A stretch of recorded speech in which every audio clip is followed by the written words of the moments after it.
I wish the best for your son, and I wish you good health, and your case is dismissed. Judge Frank Caprio seemed like America's sweetest grandfather. His courtroom show made millions cry with joy. But in November 2023, everything changed. A devastating diagnosis hit him just as his family discovered something shocking about his years on the bench. Critics had been whispering for months about what really happened behind the cameras. His son, David, knew the truth, but stayed silent. The final months revealed secrets that made his cancer battle look easy. What his family found in his private files will break your heart.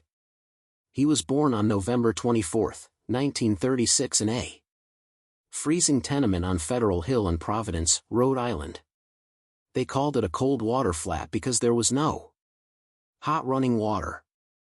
Just a pot-bellied stove for heat, oven door cracked open for extra warmth, and trips across the street to the public bathhouse to get a hot shower. Frank Caprio was the second of three boys raised by Antonio and Philomena Caprio, who didn't have much, but somehow made that cramped apartment feel full of love. They didn't measure wealth by things. They measured it by togetherness.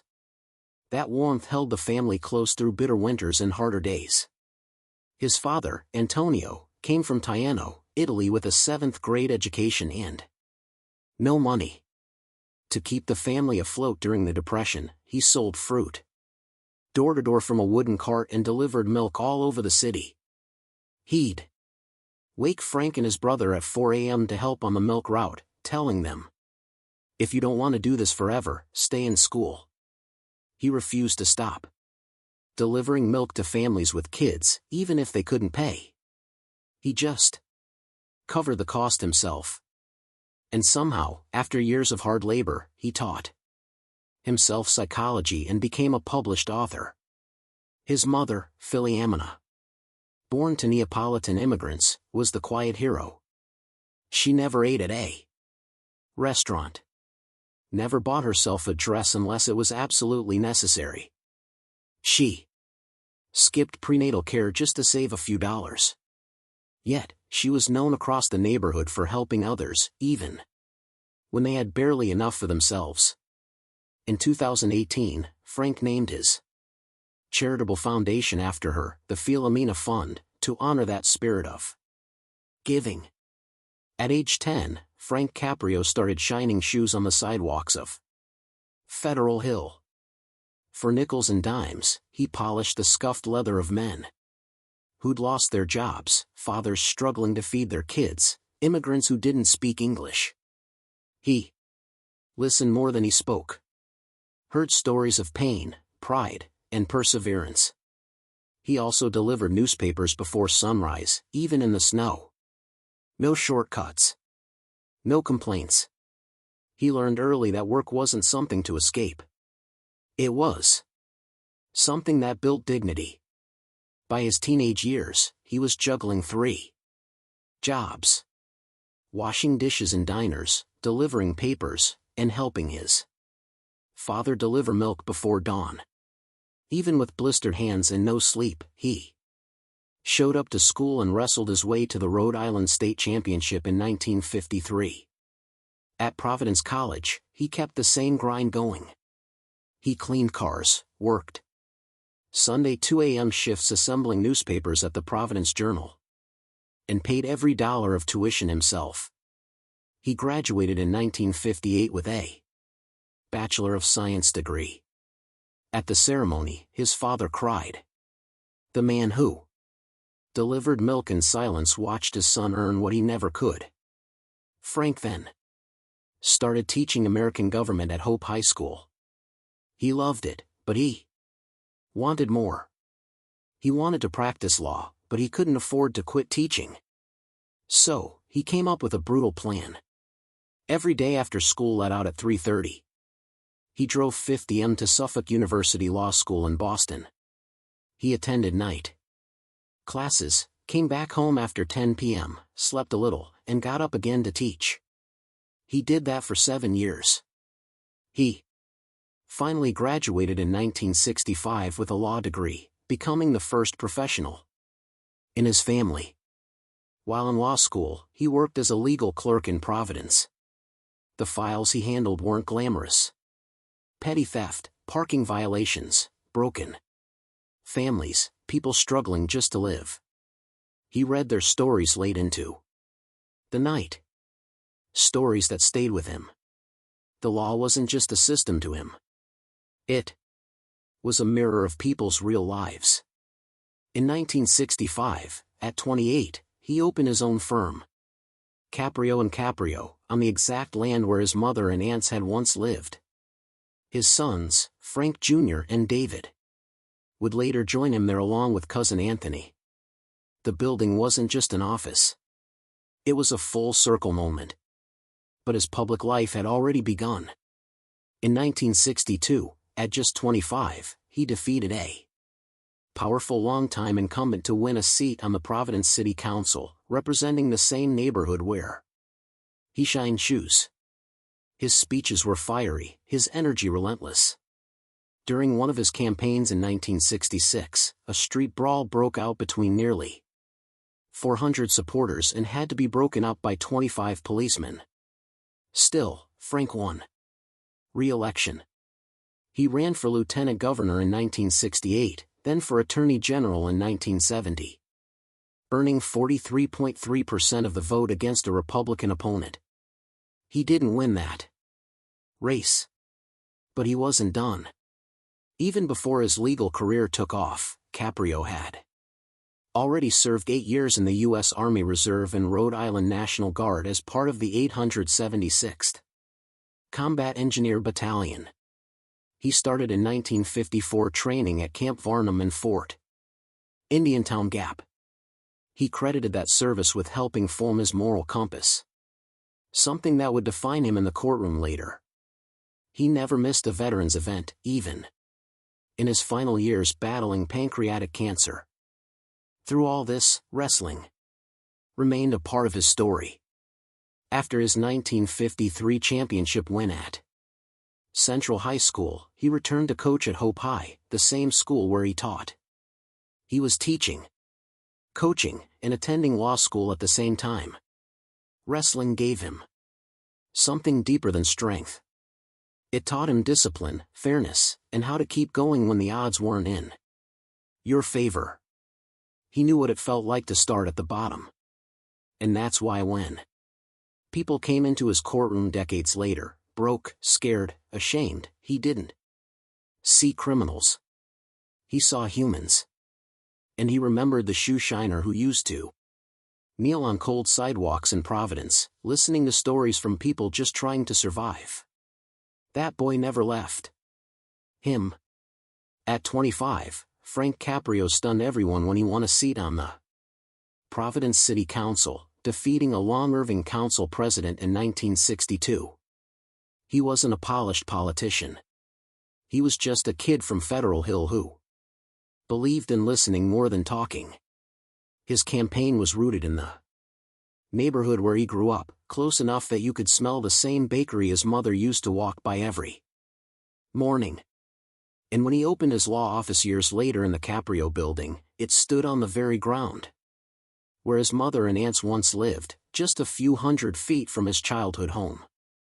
Everything stayed close.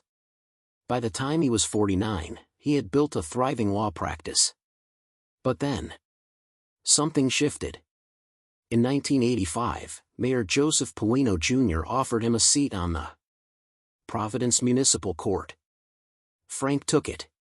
That bench would become his home for the next 38 years. Nobody expected what would come next.